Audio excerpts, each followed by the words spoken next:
Guys, welcome back into Indoor Hydroponics. I'm John, your Indoor Hydroponic Test Dummy. Welcome back inside my grow room. Guys, I want to do a quick update on Dinosaur Kale.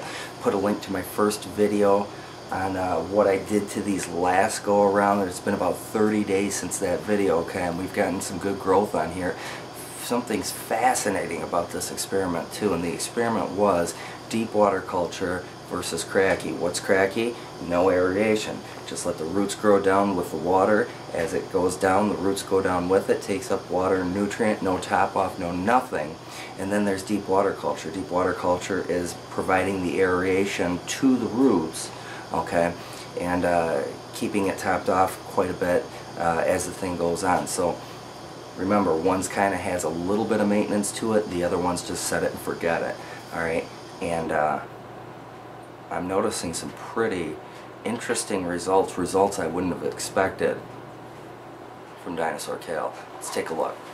Alright guys, here is a quick update on this, and I'm behind the camera. Both specimens here. One is quite a bit larger here, way more leaves coming on, but thinner in nature. We've got this specimen over here, a little bit smaller, stouter type of thing, bigger leaves. Alright, so I'm noticing those two differences, big plant versus little plant, but leaf structure is different between them, smaller leaves, bigger leaves. Alright, in terms of weight, I don't know if there's a difference. Regardless, I don't know if there's a difference in the nutrient concentration of the plant itself when we eat it, right? I don't know if there's more nutrients in that plant or that plant.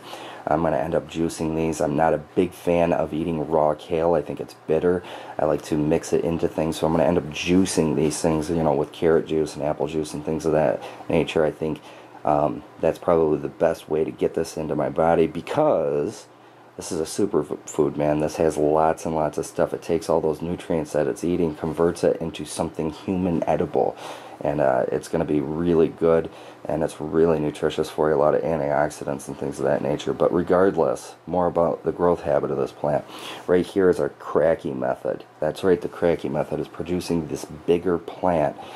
Growing conditions to this point, equal space from the light. Both are very equally spaced from the light, which is a 400 watt metal halide bulb.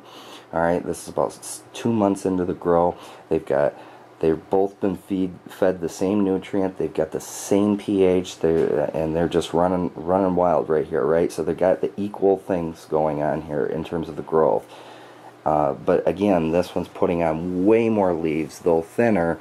And what's interesting is it looks like it's almost starting to stretch, and you would think that would have something to do with the light, but it really has something to do with the grow method, given the control of this experiment. And so, bigger plant, less leaves, or more leaves, but less in weight, I'm assuming. So, interesting that it's stretching like that, growing Kratky. Now, if we go over to its brother over here, much bigger leaves, okay? Curly leaf kale here, and it's much stouter. It's not reaching, less leaves, but more in terms of the width here. So this is an interesting experiment. This is getting the oxygenation. This is not deep water culture versus Kratky. Guys, you make the call. What do you think? What one's looking better? I think you could go either way. But it looks like Kratky is much more easier in terms of set it and forget it, go, bigger plant. I'm going to let these things continue to grow, because these things get gigantic, and I want them to get as big as I can, because the bigger the leaf, the more juice they're going to produce. Wow, I just rhymed there. Anyways, I'll come back in another couple months, see how these things are going. I'm going to continue to top them up as needed just to carry out the grow. As always, thanks for watching, guys, and you be the judge. Peace out.